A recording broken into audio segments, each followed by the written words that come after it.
Ahí puse para grabar entonces. Recuperamos la distinción entre transcripción fonética y transcripción fonológica. ¿Mm? Para esto, para entender la distinción entre transcripción fonológica y transcripción fonética, lógicamente que tenemos que tener en nuestra mente, tenemos que recuperar la diferencia entre fonología y fonética. ¿Mm? Solo de esa manera vamos a poder comprender mejor cuál es la diferencia entre estos dos tipos de transcripción. Cuando hablamos de transcripción fonológica y fonética, siempre estamos pensando en la transcripción del sonido de la lengua, ¿no? Cómo transcribimos el sonido. Pero cuando pensamos en transcripción fonológica, lógicamente que como está acá planteado en la primera columna, la transcripción fonológica representa los fonemas de la lengua. ¿Sí? Por lo tanto, se trata de una representación abstracta, porque nosotros ya sabemos que el fonema es una representación mental del sonido. Es decir, como el sonido está empaquetado, si se quiere, o está guardado en la mente del hablante de una lengua. ¿Sí? El hablante de una lengua como el español o castellano tiene en su cabeza, por ser hablante de esta lengua, un paquete de entre 22 y 24 fonemas que son distintivos. ¿Sí? Sabe que tiene 5 fonemas vocálicos y que el resto de ese número de fonemas se trata de fonemas consonánticos, eso lo sabe. ¿Sí? Y gracias a ese número pequeño de fonemas distintivos, de sonidos distintivos, es que puede establecer significación cuando construye secuencias fónicas. Mientras que la transcripción fonética no representa fonemas, no representa estos sonidos ideales o estos sonidos que tiene el hablante en su mente. No. La transcripción fonética representa los fonos o los alófonos o los sonidos concretos, reales, que efectivamente se escuchan cuando un hablante emite un determinado enunciado. ¿Sí? Esto quiere decir que ya no se trata de una representación abstracta, sino de una representación concreta. Por lo tanto, cuando hablamos de transcripción fonética, ya no tenemos un número tan cerrado y tan definido como es el de los fonemas. ¿Sí? Yo digo número ideal de fonemas, o sea, número de sonidos ideales, de representaciones mentales, son entre 22 y 24 de acuerdo con la variedad del español.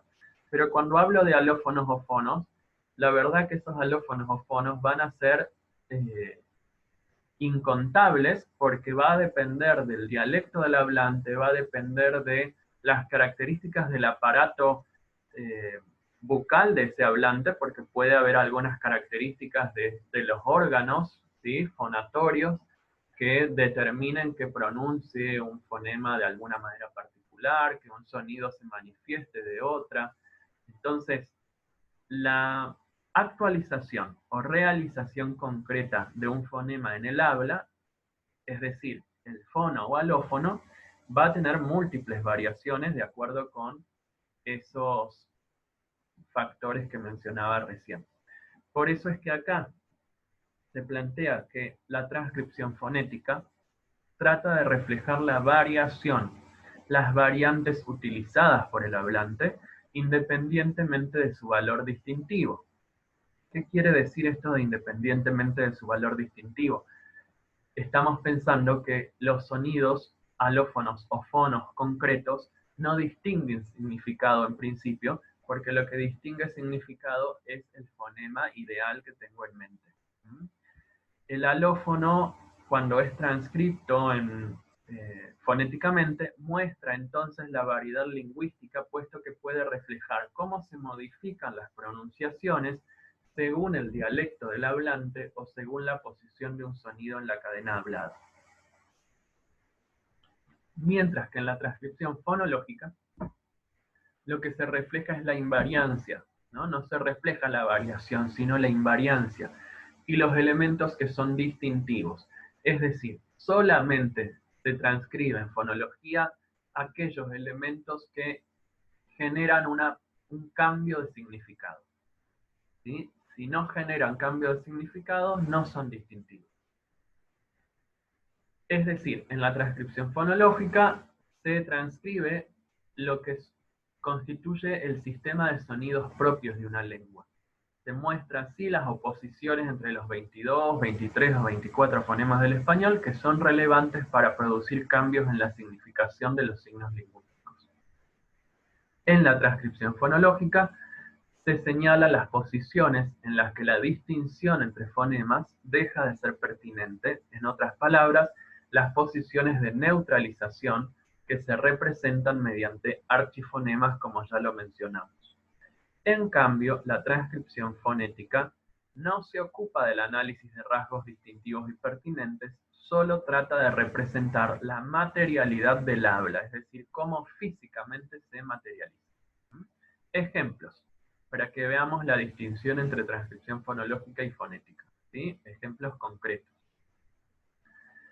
Por ejemplo, de la palabra cava, ¿sí? Escrita de esta manera, C, A, B corta A, gráficamente, según el alfabeto ortográfico, cava, ¿sí?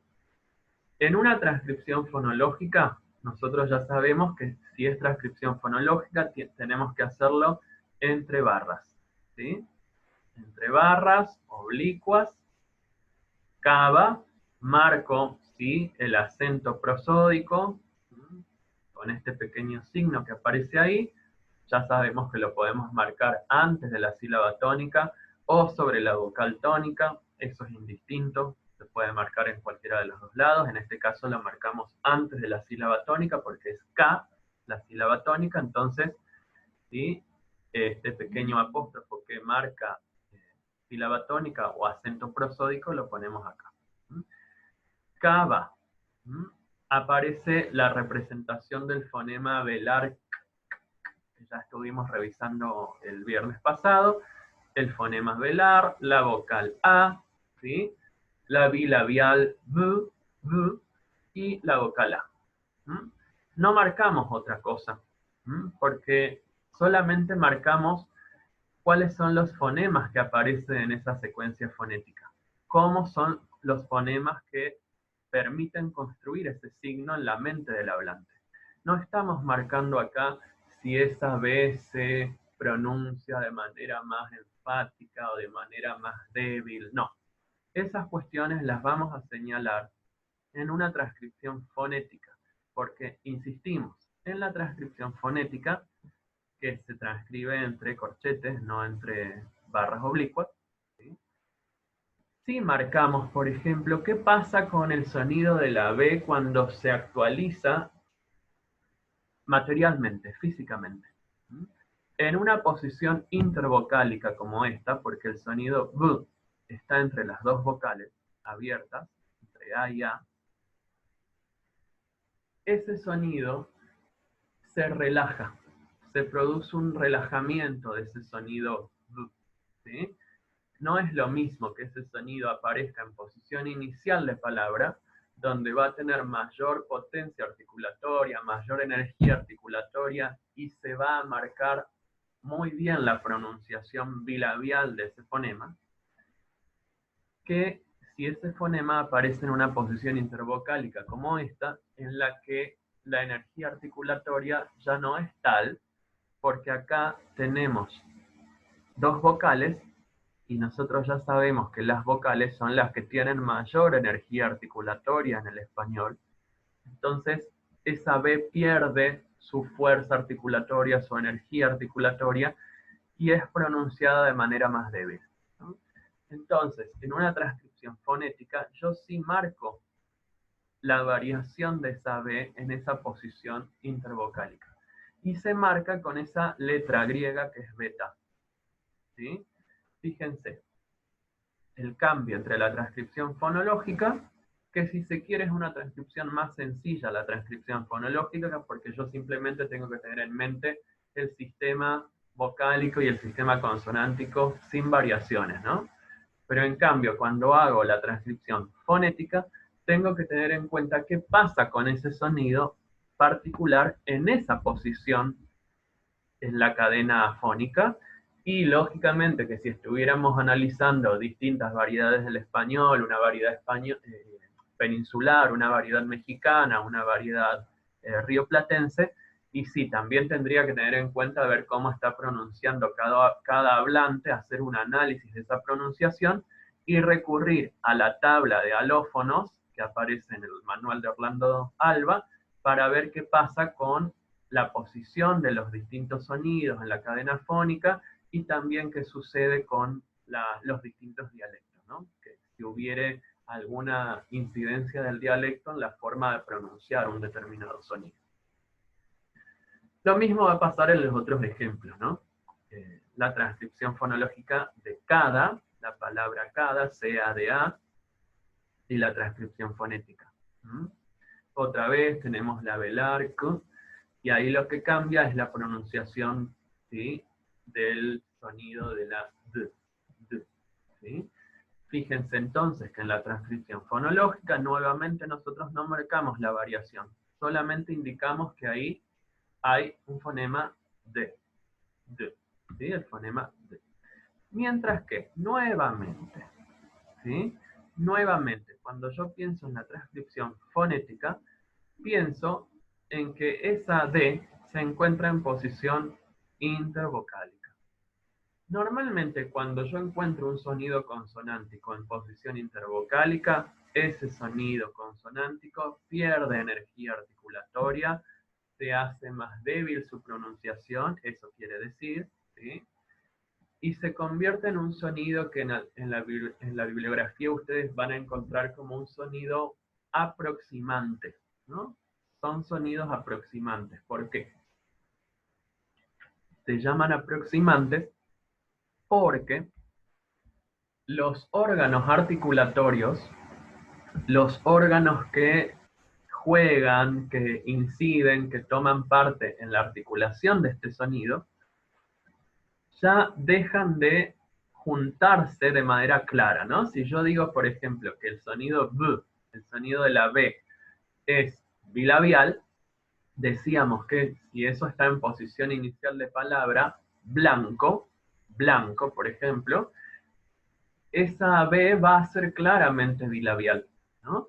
Esos dos órganos articulatorios que están jugando ahí para la articulación de ese sonido, el labio inferior y el labio superior, se juntan claramente. Pero cuando yo pronuncio cava, cava, en una pronunciación no afectada, no forzada, ya los labios no se van a aproximar tanto, ¿no? Sí, va a haber cierta aproximación, pero no total. Por eso decimos que son en posición intervocálica, tanto la V como la D, pasan a ser aproximantes, porque sí, hay una aproximación, ¿sí?, de los articuladores, pero no una conjunción o unión absoluta. ¿Mm? Dedo, lo mismo, ¿no? Si yo digo dedo, dedo, no es la misma pronunciación la de esa D en posición inicial de palabra, que no es aproximante, a diferencia de la segunda D, que es aproximante porque ¿sí? Esa, digamos, la lengua, ¿sí?, que se aproxima a los dientes superiores, hay una aproximación parcial, no es una aproximación total, ¿no? Va a acercarse, pero el acercamiento no es total. Entonces, marco de esta manera en la transcripción fonética que esa pronunciación ya no es la misma de esa D, no es la misma que la del fonema ideal, que es totalmente dental. En vago va a pasar lo mismo, en la palabra vago, ¿sí? Fíjense que ahí nuevamente tenemos una otra velar, ¿sí?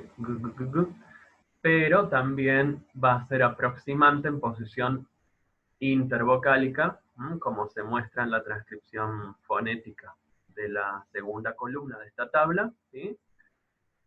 Y eso se marca con una letra gamma, ¿sí?, con esta letra gamma del alfabeto griego, vago. Fíjense, y ustedes siempre tienen que, yo les marqué eso en varias clases de las que fuimos publicando en el aula virtual, cuando tienen que hacer estos análisis, tienen que hacer pruebas mentales, ¿no? Contrastar, comparar. La comparación es un procedimiento mental, una operación cognitiva necesaria en gramática, porque entonces yo tengo que ver qué pasa con la G cuando funciona en un contexto inicial de palabra, ¿no? Gato, gato. A diferencia de esto, vago. Es aproximante nuevamente porque la lengua, sí, se aproxima al velo del paladar, pero no es el mismo carácter de aproximación que cuando la G está en posición inicial de palabra. La energía articulatoria no es la misma y el modo de comportamiento de los articuladores no es el mismo. Entonces, en una transcripción fonológica se marcan solamente las invariancias, es decir, los fonemas genéricos del español, mientras que en una transcripción fonética tenemos que marcar la variación, la diferencia, la heterogeneidad particular en la pronunciación de acuerdo con el dialecto, de acuerdo con la posición del sonido en la cadena hablada y de acuerdo con particularidades puntuales también de la constitución de los órganos articulatorios del hablante, como decíamos. Seguimos entonces.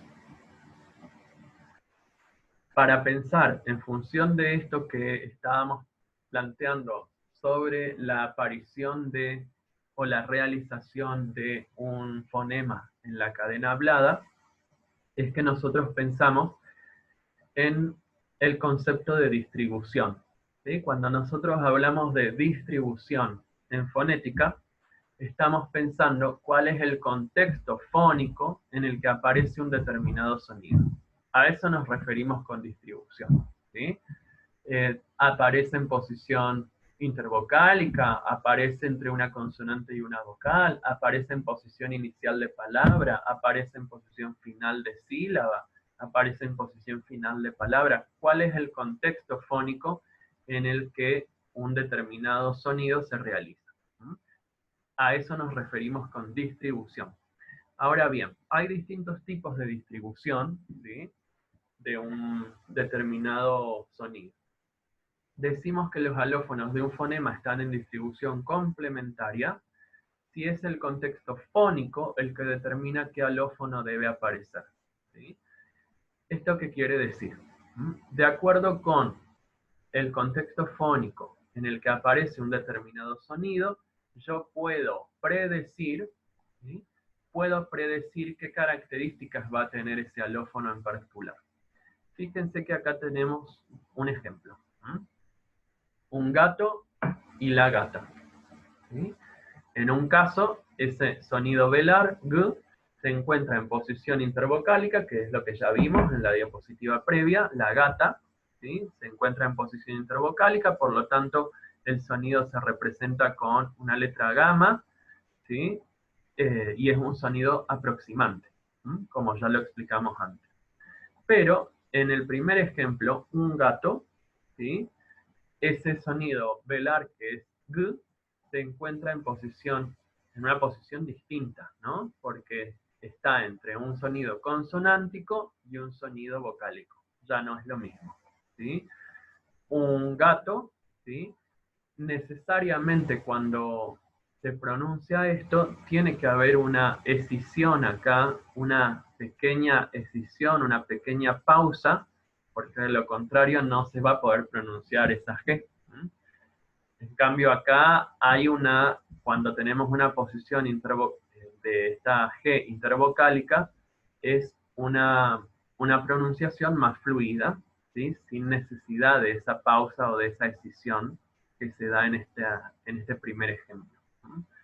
Entonces, dada esa pequeña pausa que hay que hacer cuando se pronuncia en esa posición entre un sonido consonántico y un sonido vocálico, pues ahí la G no va a ser aproximante, sino que se va a manifestar como una velar claramente. ¿Sí? Gato, un gato. Entonces, es distribución complementaria de los alófonos de este sonido velar G. La distribución de estos alófonos es complementaria porque si yo sé que esa G está en posición intervocálica, va a ser aproximante. Mientras que si está entre una consonante y una vocal, no va a ser aproximante. Va a ser una velar bien marcada. Entonces, a eso le llamamos distribución complementaria. No aparecen en los mismos contextos fónicos. Son contextos distintos y tienen distintas realizaciones según ese contexto. Por otro lado, decimos que los alófonos de un fonema, sus distintas realizaciones fónicas, van a estar en distribución libre si pueden aparecer todos en el mismo contexto, ¿no? Acá no hay restricciones de aparición, así como lo teníamos con la G, ¿no? Que sí está restringida. Es aproximante cuando es intervocálica y no es aproximante cuando no es intervocálica, cuando está entre consonante y vocal. En cambio, hay otros alófonos que pueden aparecer en el mismo contexto, ¿sí? Sin cambiar sus rasgos y sin necesidad de cambio de significado tampoco. Fíjense que es el caso de el sonido de la Y, ¿sí? Nosotros esto ya lo habíamos analizado con otros ejemplos en clases previas, porque yo puedo analizar, puedo articular este sonido como llueve, llueve, ¿sí? Como un sonido sonoro, llueve, llueve, que es el primer caso.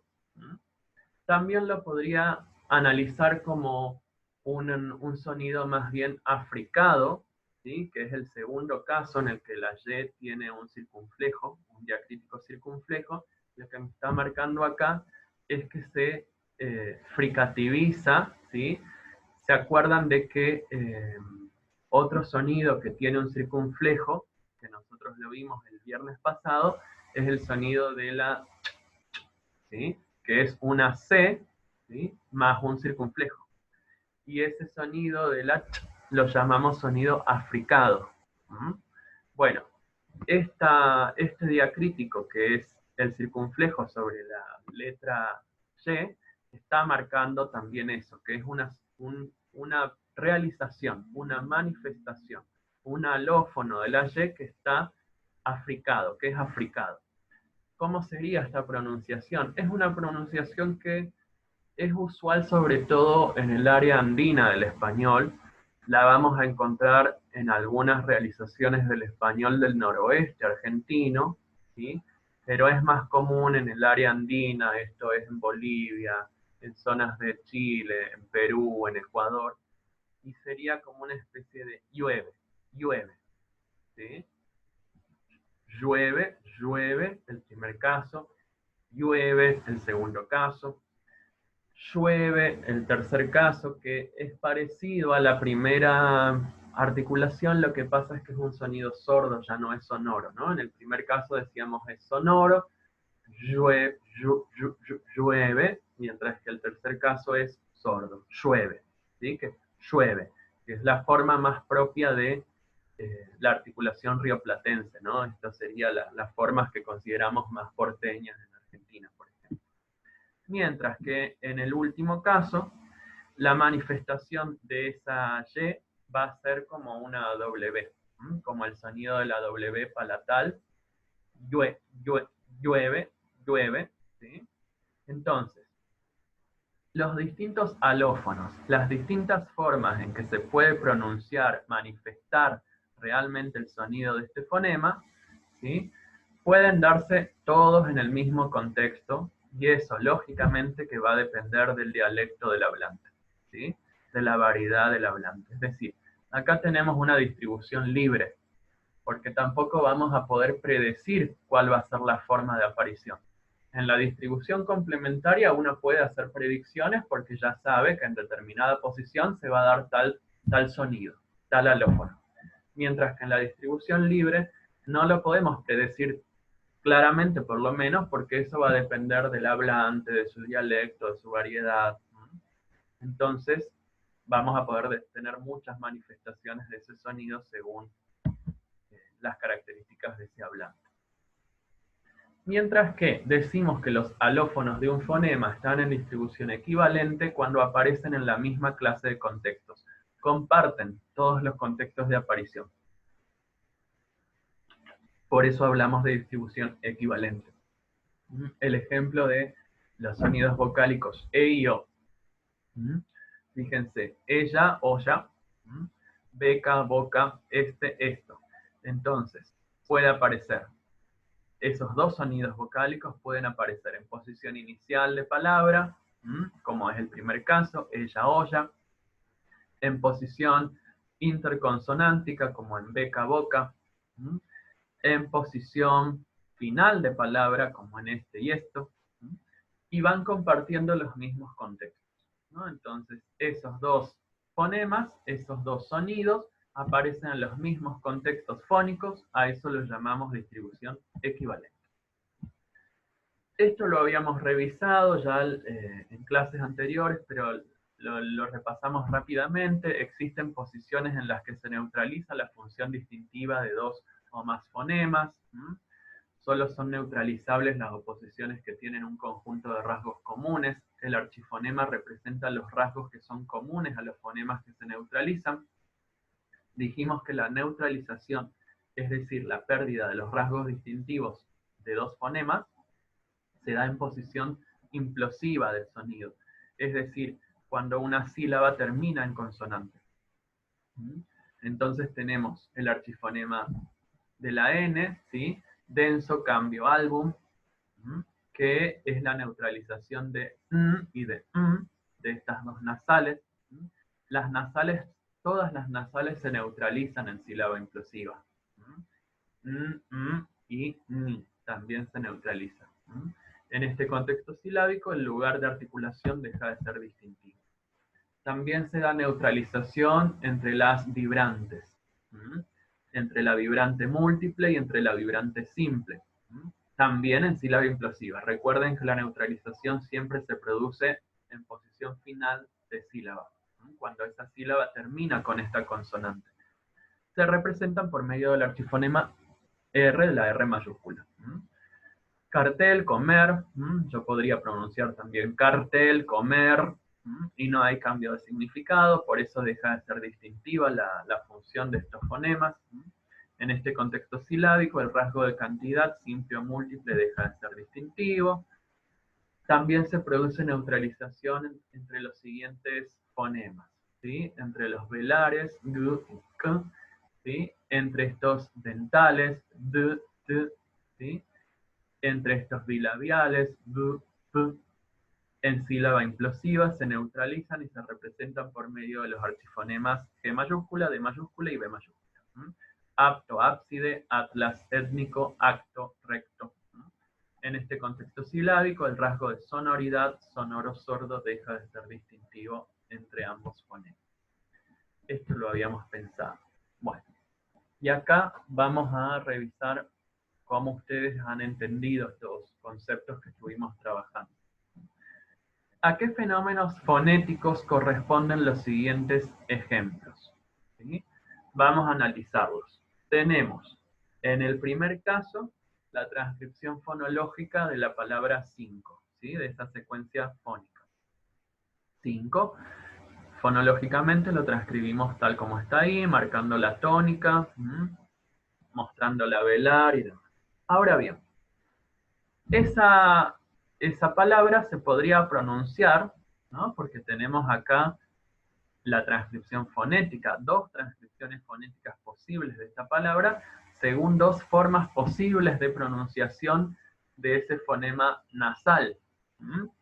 Fíjense que en un caso esto se pronuncia 5, 5, y en otro caso 5. ¿Sí?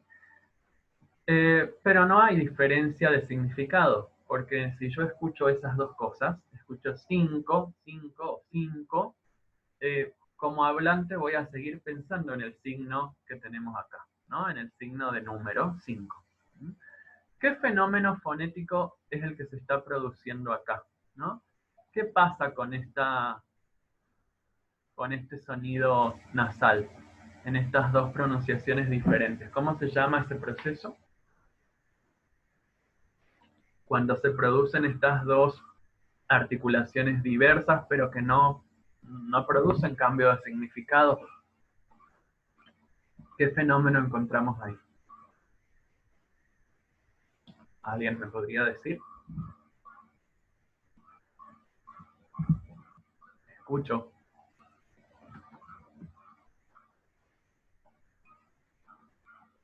¿Nadie? ¿No? Fíjense, ¿no? Ahí lo que tenemos que ver entonces es que este fonema nasal, según distintas pronunciaciones posibles, se puede pronunciar más como una... La ñ, ¿qué tipo de sonido es? Un sonido consonántico, nasal, palatal, ¿se acuerdan? ¿Sí? Un sonido nasal, consonántico, palatal. Mientras que la M es un sonido nasal también, consonántico, pero bilabial. ¿Qué pasa acá? ¿Sí?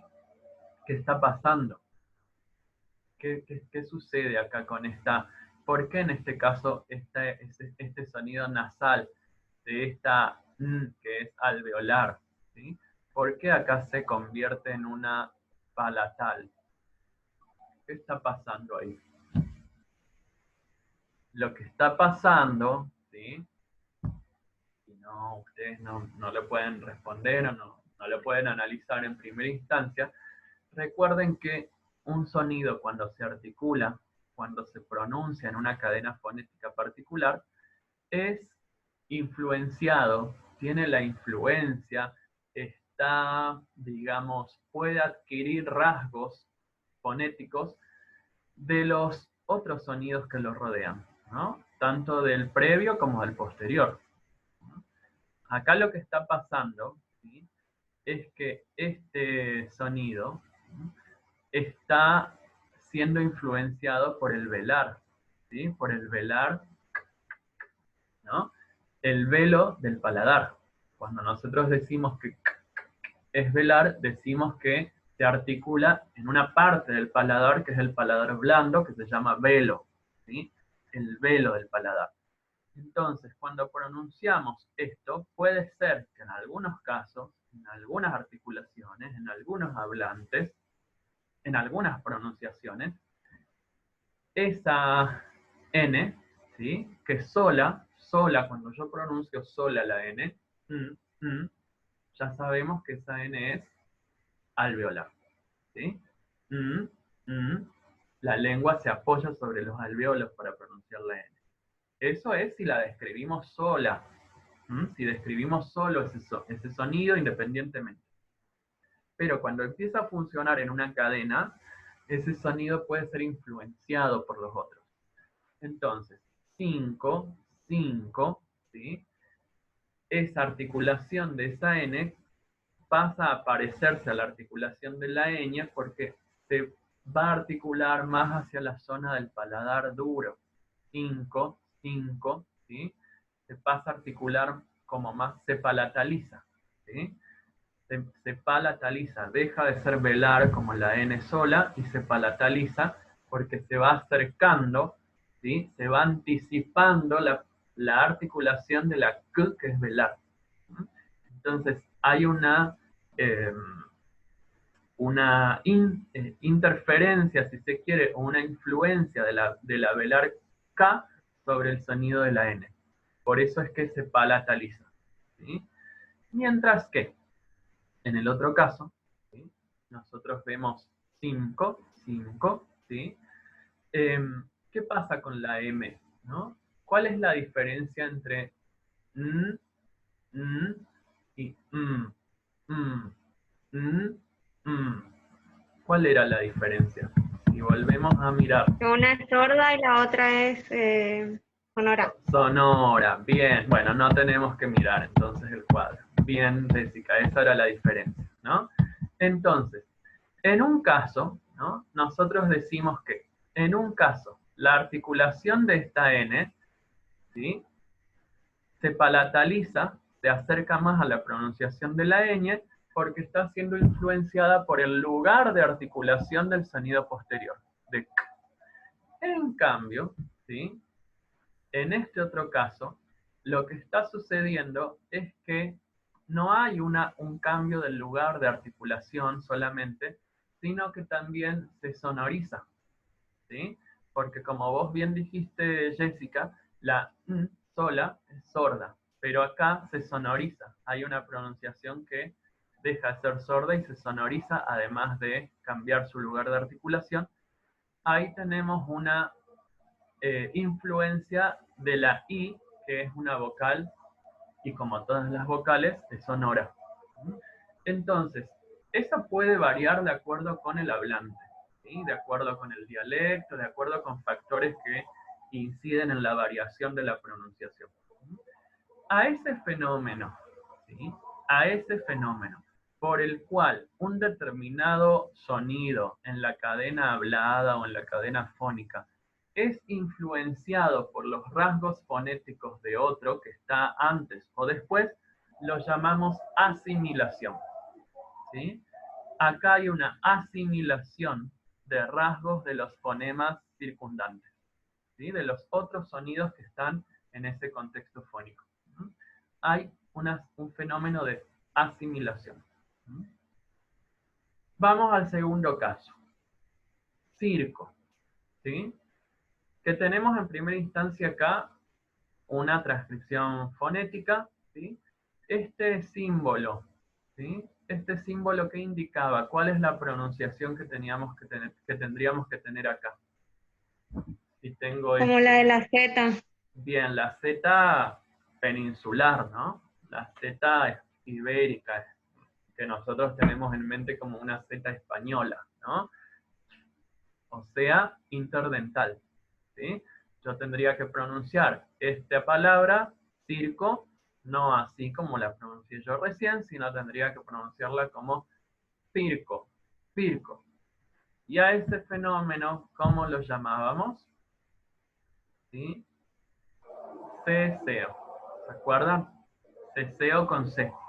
Se desfonologiza la, ¿sí? Y se convierte en una Z. Circo.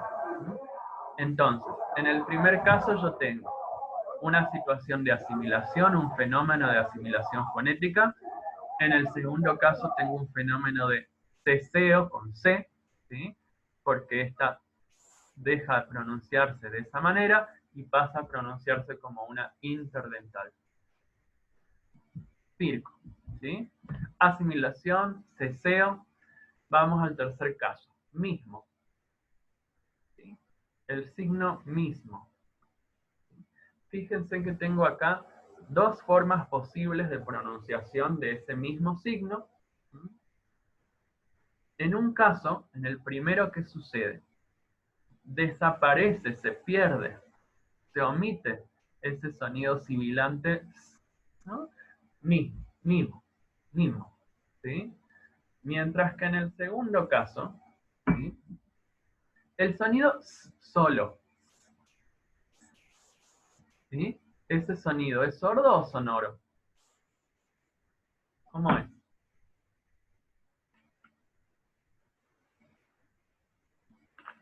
¿Alguien me puede decir? Si lo pronuncian, ¿las cuerdas vocales vibran o no? ¿Es sordo o sonoro?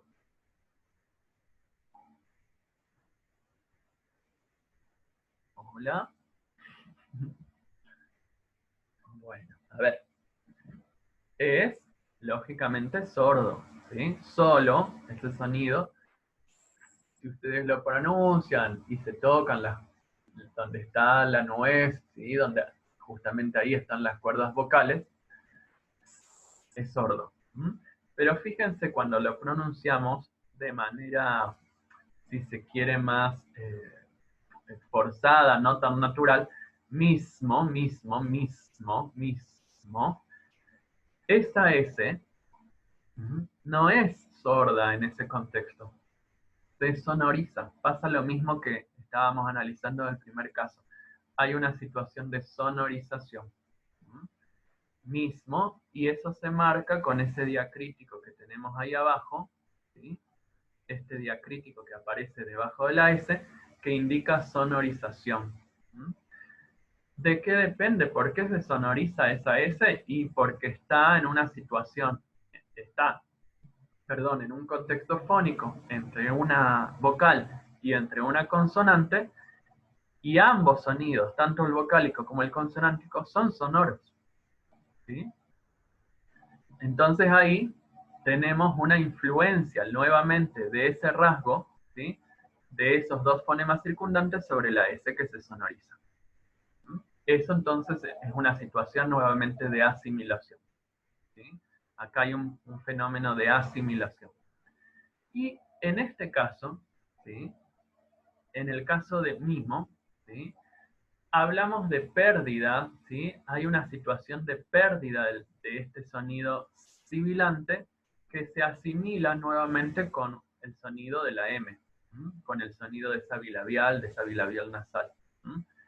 Mimo se pierde, se aspira.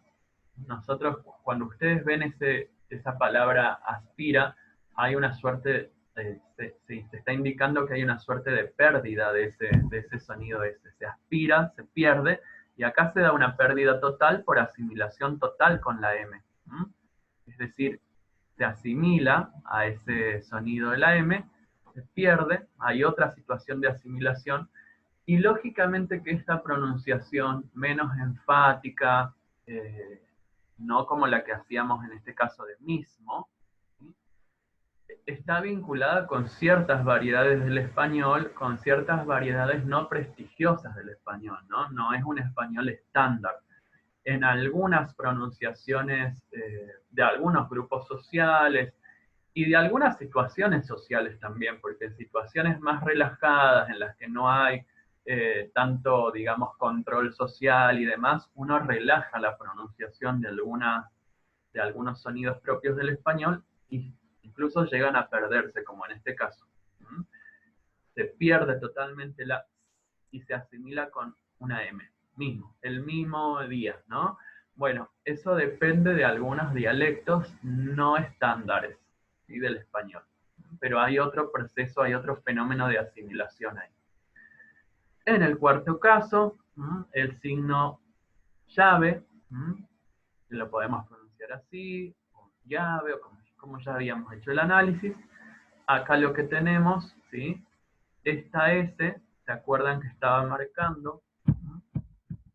Como lo vimos en uno de los casos anteriores, ¿sí? Esa S marcaba la pronunciación, perdón, estaba más adelante, la pronunciación de esta forma, ¿no? La forma más rioplatense, ¿sí? Esa pronunciación sorda de este fonema palatal. Llueve, ¿sí? Entonces acá, ¿sí? Esto lo pronunciamos llave, llave, ¿sí? Y a esto lo llamamos, como habíamos visto la clase pasada, yeísmo, ¿sí? Hay una desfonologización del sonido tradicional, histórico de la doble L. Se neutraliza la diferencia entre el fonema Y y el de la doble L a favor del primero, o sea, como Y. Hay una situación de yeísmo, ¿sí? Acá hay un fenómeno que se llama yeísmo. Y en el último caso, confuso. Acá es más sencillo identificar qué es lo que está pasando, porque cuando marcábamos en una transcripción fonológica, ¿qué marcamos con una letra mayúscula? ¿Qué es lo que se marcaba con una N mayúscula?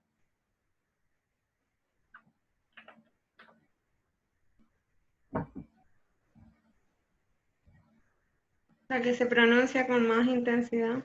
Que cuando se marcaba una N mayúscula, ¿qué marcábamos? El archifonema, ¿sí? Cuando se pierde el rasgo distintivo ahí entre las nasales, ¿se acuerdan?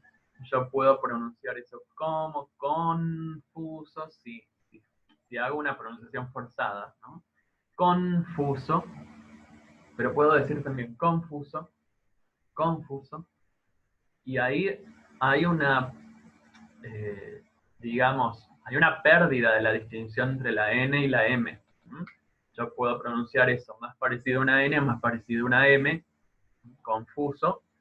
Eso se llama neutralización, ¿sí? Cuando hacemos transcripción fonológica, no se olviden que si hay algo que está con una mayúscula, como en este caso, siempre va a ser una consonante, ¿no?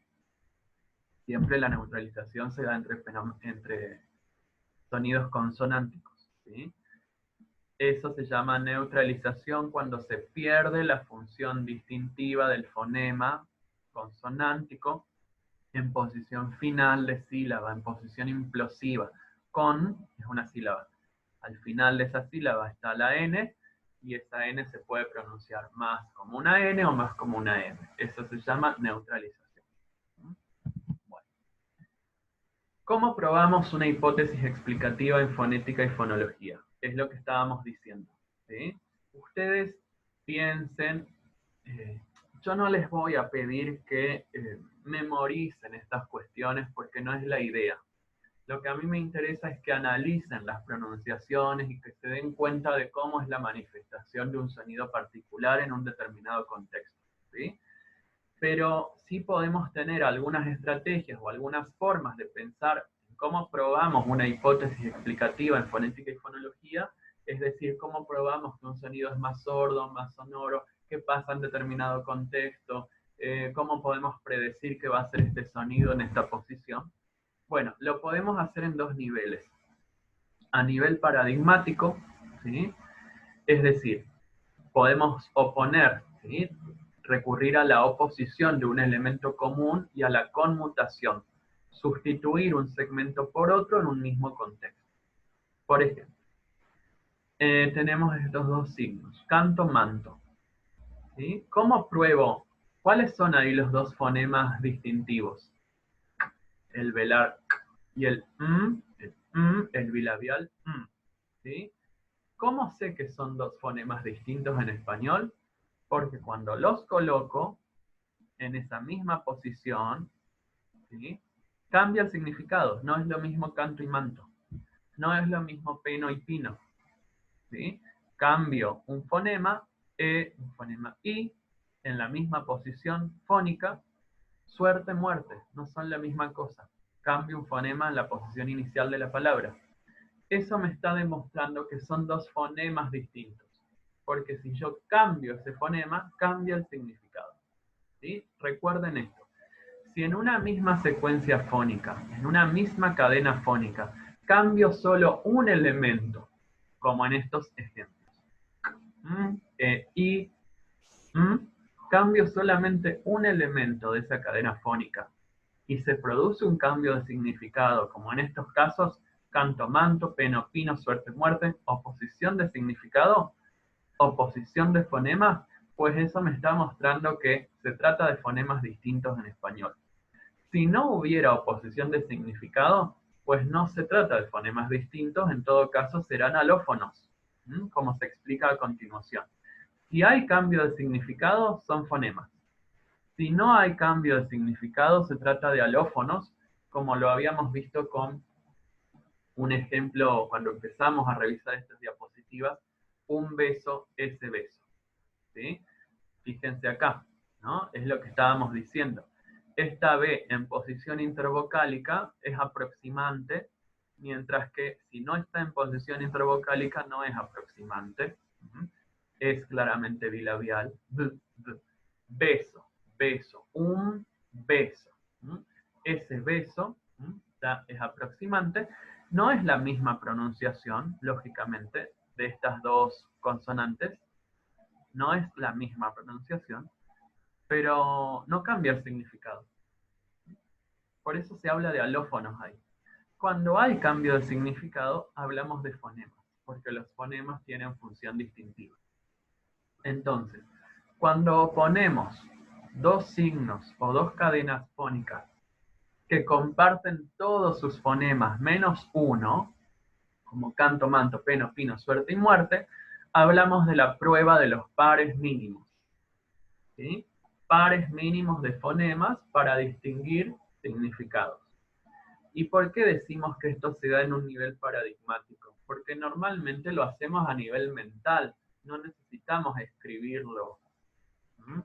Esa distinción entre fonemas la hacemos a nivel mental porque están en nuestra mente y nosotros podemos oponer significados a nivel mental. Pero esta prueba va a ser algo que se les puede pedir en un examen a ustedes o que se puede trabajar con esto para probar que son dos fonemas distintos, ¿no? Es decir, a partir de la prueba de los pares mínimos, distinga el fonema k del fonema m, por ejemplo.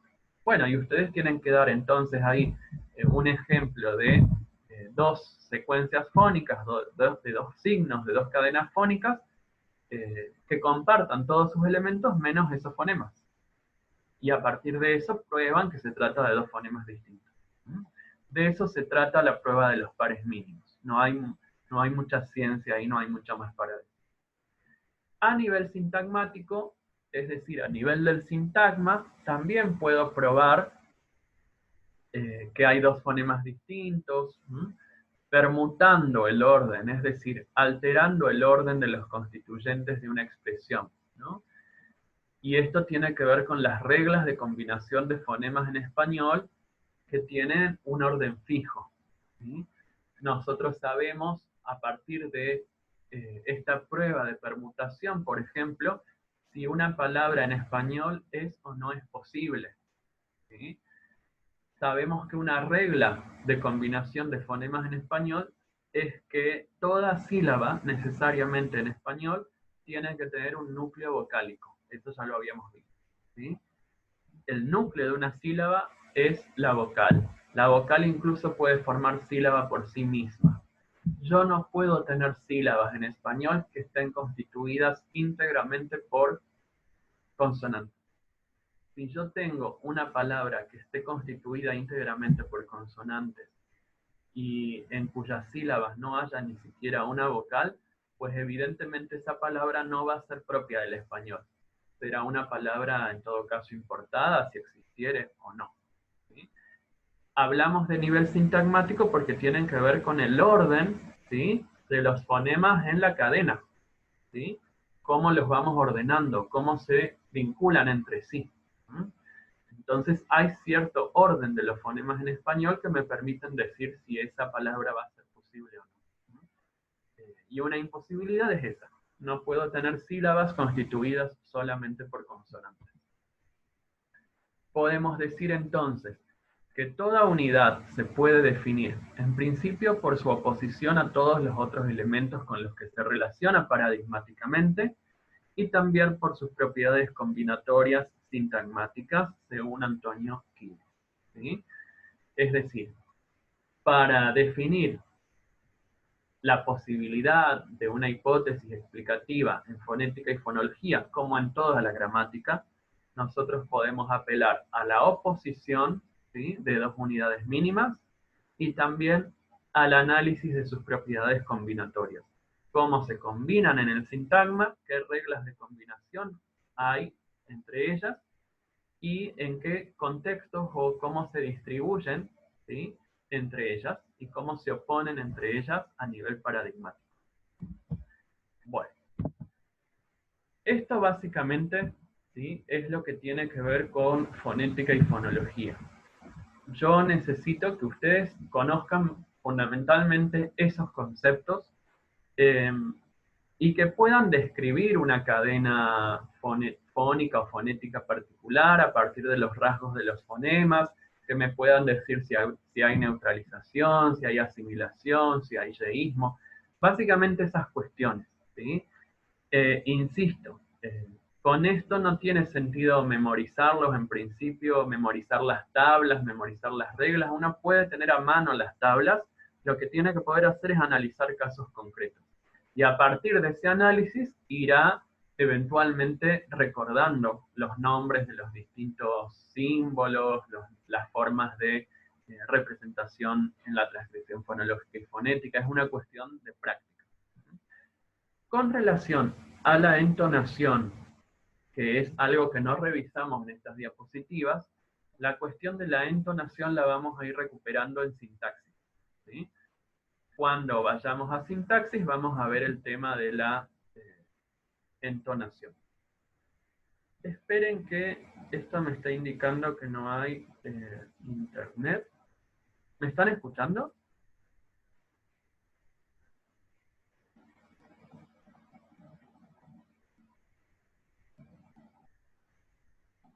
¿Me están escuchando bien?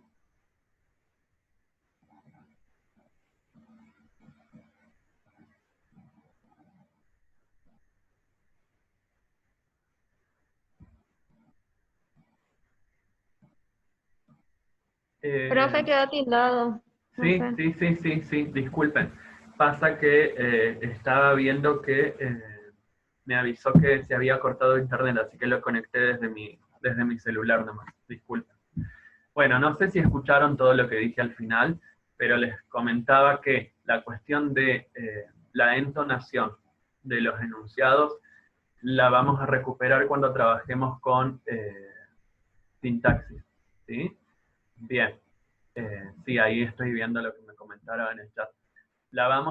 Todo lo que tiene que ver con modos de entonación lo vamos a recuperar con sintaxis porque se va a vincular con esto fundamentalmente. ¿Está? ¿Alguna pregunta hasta acá?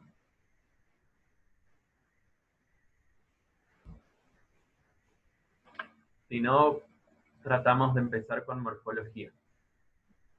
Sobre lo que dijo recién que no se le entendió. Dijo que Lo- teníamos que memorizar las tablas esas. Ah, bien, bien, bien, eso no escucharon, pensé que eso sí habían escuchado, disculpa.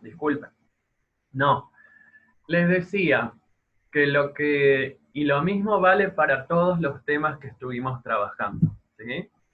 Y que vamos a seguir trabajando hasta el año que viene. Por ahí, lo que yo voy recuperando en las diapositivas, que les comparto también en el aula, lo que vamos recuperando es lo que yo necesito que ustedes focalicen de cada tema, ¿sí? En la bibliografía que yo les doy, hay un desarrollo muy amplio de muchos contenidos, y está bien que ustedes lo lean, lo conozcan, ese es el propósito de esta bibliografía. Ahora bien, lo que es fundamental, lo que es necesario que ustedes recuperen, aprendan y no se olviden, es lo que yo voy puntualizando en estas presentaciones. Con relación a las transcripciones fonológicas y fonéticas, lo que les decía es que no tiene sentido que ustedes intenten memorizar las tablas, los símbolos, ¿sí? La memorización no nos va a conducir a nada en primera instancia. Ustedes pueden tener las tablas, deben tener las tablas de los alfabetos fonéticos a mano siempre, ¿sí? Y a partir de la tabla ir haciendo los análisis solicitados. Si yo les pidiera en algún momento el análisis de fonético, fonológico de alguna secuencia, de alguna frase, de alguna palabra, pues lo van a hacer con las tablas a mano, ¿sí? En definitiva, a medida que ustedes vayan haciendo análisis, a medida que vayan trabajando con los distintos ejemplos, ustedes van a ir internalizando los nombres de los símbolos y demás, ¿sí? Pero no es productivo, no tiene mucho sentido que ustedes en primera instancia intenten memorizar todo. A partir de la práctica, de la ejercitación, lo podrán ir recuperando. ¿Estamos? Eso es lo que dije. Bueno, y también, si había alguna pregunta, si no, los últimos 10 minutos que nos quedan, los destinamos a empezar con morfología, a empezar la revisión de morfología.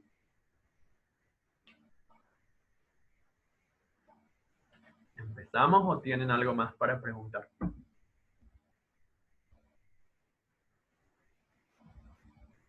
Bueno, asumo que no hay preguntas. Paso a compartir pantalla entonces.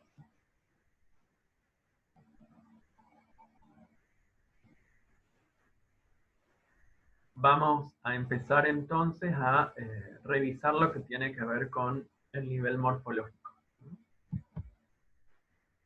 Y para esto recuperamos en primera instancia lo que es una primera conceptualización de morfología, según la Real Academia Española y la Asociación de Academias de la Lengua Española, en la nueva gramática que se publicó entre 2009 y 2011. ¿Qué se plantea en cuanto a morfología como concepto? La morfología es la parte de la gramática que estudia la estructura interna de las palabras, las variantes que éstas presentan, los segmentos que las componen y la forma en que se combinan. estudia esta disciplina gramatical, estudia también el papel gramatical que desempeña cada segmento en relación con los demás elementos de la palabra en la que se inserta. Así, la unidad mínima de la morfología es el morfema. De acuerdo con esto, ¿sí? Entonces tenemos que la morfología básicamente se orienta al estudio de la estructura interna de las palabras y su unidad de estudio mínima es el morfema. ¿Cómo definimos nosotros morfema? De acuerdo con la bibliografía, con la tradición teórica, con el autor o la autora que ustedes consultan, pueden encontrar múltiples definiciones de morfema, y la idea de morfema se puede denominar de distintas maneras, ¿sí? Como ustedes en su momento habrán leído en la clase vinculada con este tema, en algunos textos morfema puede llamarse también monema. Morfema, monema. Nosotros vamos a usar el concepto de morfema, vamos a usar este término, ¿sí? Que es el más usual actualmente. Pero si encuentran ese otro término de monema, sepan que se está refiriendo a lo mismo. Y vamos a tomar una definición estructuralista de morfema. El estructuralismo, esa corriente iniciada en Saussure, define el morfema como un signo mínimo aislable. ¿Sí? El morfema es el signo menor que yo puedo identificar como hablante en una cadena fónica particular. Signo mínimo. Recuerden que si decimos signos, estoy hablando de una entidad dual, ¿sí? De una entidad binaria que tiene tanto significado como significante. No puede ser solamente un significante y que yo como hablante no pueda distinguir un concepto, que no pueda construir un significado particular. No. Para que sea signo debe tener las dos cosas. Ahora bien, ¿signo para quién? ¿No? Una cosa es signo para alguien. Bueno, nosotros pensamos, tal como también les expliqué en las clases y como lo manifesté el viernes pasado con relación a la actividad de análisis de clases de palabras, nosotros pensamos en lo que es signo en este momento de la lengua, hoy en día, para el hablante actual, porque nuestra perspectiva en lengua 1 es sincrónica, es decir, en un momento de la cadena temporal. ¿Y en qué momento? Hoy. ¿Qué es signo en una cadena fónica para un hablante de español actual? ¿Sí? Entonces, no vamos a hacer análisis en principio etimológicos o de historia de la lengua para analizar de dónde viene el morfema y demás, sino que lo que nos interesa es cómo el hablante actual puede discernir un significado en una forma fónica particular. Entonces, teniendo en cuenta esta definición del morfema como un signo mínimo aislable en una cadena fónica, tenemos que establecer también una distinción del morfema con el morfo y con los alomorfos, ¿sí? Estrictamente en gramática hay una distinción entre estos tres términos. No es lo mismo un morfo que un morfema y un alomorfo. Cuando hablamos de un morfo en gramática, nos referimos a la forma fónica, es decir, a la forma efectivamente perceptible, a la forma acústica que yo percibo como hablante. O en todo caso, si estoy analizando escritura, que leo, ¿sí? Pero es la forma concreta. En las palabras, por ejemplo, cantamos, hablamos, leemos, estamos, ¿sí? Distinguimos una forma fónica que se reitera en todas ellas, que es mos. En los sustantivos alumna, esposa, señora, profesora, etc., distinguimos una forma fónica común a todas ellas, que es a. En esos otros sustantivos o nombres, madres, padres, ciudades y otros posibles, distingo una forma fónica que aparece en todas esas palabras, que es esta, ¿no? La secuencia ES, es. Y finalmente, en los nombres o sustantivos cantos, piedras, niñas, distingo un segmento que aparece en todas ellas, que es S. El segmento S. Esa forma fónica, ese segmento que se reitera en todos estos signos, se llama morfo, técnicamente. ¿Sí? Ahora bien, cada morfo, cada forma fónica, está ligada a un significado gramatical, ¿sí? O léxico eventualmente, ¿sí? Pero en estos casos estamos viendo significados gramaticales. El significado o la información gramatical o léxica que un morfo porta, que contiene un determinado morfo, se denomina morfema. ¿Sí? Entonces, si yo vuelvo a mirar estos ejemplos de cantamos, hablamos, etc., ¿sí? En los que distingo ese morfo, esa forma mos, ¿qué significado gramatical porta esa forma mos en los verbos cantamos, hablamos y otros posibles? Bueno, me está indicando cuál es la persona y cuál es el número. Es un morfema de persona y un morfema de número. Entonces, en un solo morfo, en una sola forma acústica, yo tengo dos morfemas, dos significados. Un significado de persona y un significado de número. ¿Qué persona? Nominal sería, profe, ¿no? Claro, estos en principio, sí, sueltos, podría yo decir, se trata de flexión nominal, porque dentro de la flexión nominal tenemos persona, número, género, ¿sí? Pero acordate de que acá estamos mirando verbos, ¿sí? Cantamos, hablamos, leemos y demás son verbos, ¿sí? Entonces, si estamos trabajando con verbos, estos serán flexiones verbales, no nominales. Pero lo que tenemos que entender en principio es que una misma forma acústica, una misma forma está vinculada, un mismo morfo está vinculado con dos morfemas. Entonces, el morfema es información gramatical o léxica que porta un morfo, género, número, persona, etc. Y por último, antes de cerrar por hoy, y vamos a retomar esto en la clase que viene, tenemos otros casos en los que hablamos de alomorfos. ¿Sí? Así como hablábamos de alófonos en fonética y fonología, en morfología hablamos de algo que se llama alomorfos. El prefijo alo, ese prefijo alo que aparece en alófonos y alomorfos, significa variación. ¿Sí? Entonces sería la variación de la forma, porque el alomorfo refiere a las realizaciones fónicas diferentes para un mismo morfema. Por ejemplo, en español o castellano, el morfema de número plural se puede expresar de dos maneras diferentes. Puede ser ES, como en madres, padres, ciudades, etc. O puede ser S, cantos, piedras, niñas. ¿Sí? Estamos hablando de que el número plural se puede manifestar de dos maneras diferentes en español. Entonces son dos alomorfos del morfema de número. Un alomorfo es ES y otro alomorfo es S. ¿De qué va a depender que yo utilice uno u otro? Pues depende de la palabra base, ¿no? De la raíz. Porque lógicamente, ¿no? Fíjense, ¿qué pasa acá? ¿Cuándo se agrega ES? Cuando la raíz, cuando la base termina en consonante, ¿no? Como ciudad, ¿no? Yo tengo ese signo ciudad.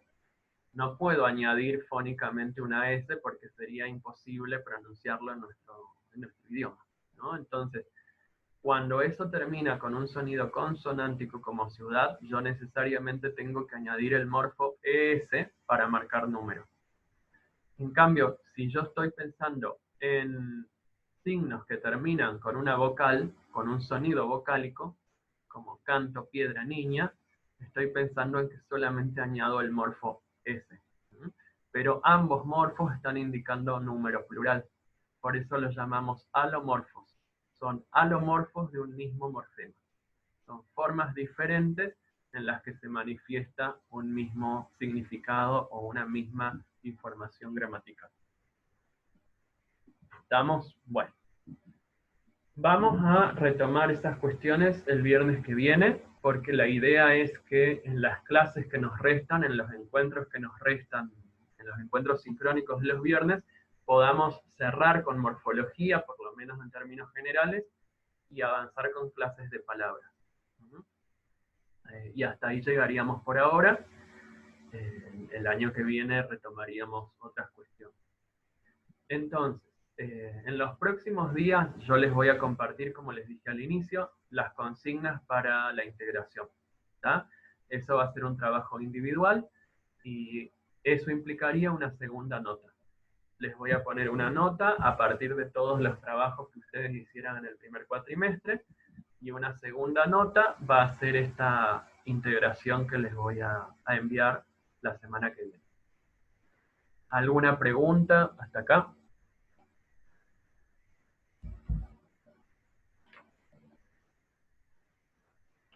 Bueno. De este trabajo integrador, profe, ¿hay tipo un recuperatorio este año o no? No, los recuperatorios normalmente en todas las unidades curriculares se hacen al final del cursado, ¿sí? Porque nosotros en esta unidad curricular tenemos que tener tres parciales, o sea, 3 notas. Una nota ya les dije cuál es, esta sería la segunda nota y van a tener una tercera nota el año que viene. Las recuperaciones vendrán después de todas las notas de parcial. Pero ustedes no piensan en recuperación en primera instancia, porque este trabajo no sé si va a necesitar ser recuperado. Ya cuando ustedes reciban las consignas se van a quedar más tranquilos. ¿Sí? No, pero le pregunto por algunos compañeros que por ahí están como muy atrasados o Sí, algunos están... las recuperaciones siempre se hacen después de todos los parciales. ¿Sí? Pensé que se dividía por cuatrimestres. No, Bueno, porque gracias, nuestra profe. unidad curricular es anual. ¿Sí? No. Lo nuestro Ok. es anual. Quizás es distinto en las cuatrimestrales, pero ya hacia el final del cursado definimos cómo recuperan. Porque incluso si tienen que recuperar 2 calificaciones y vemos de qué modo integramos eso para que sea algo más llevadero. ¿Sí? Bueno, gracias de nuevo por estar en la clase de hoy. Ahora cargo la grabación como siempre en la carpeta correspondiente y quedamos comunicados por el aula. ¿Sí? Bueno, buen fin de semana. Bueno, muchas gracias, profe. Hasta luego. Chao, chao.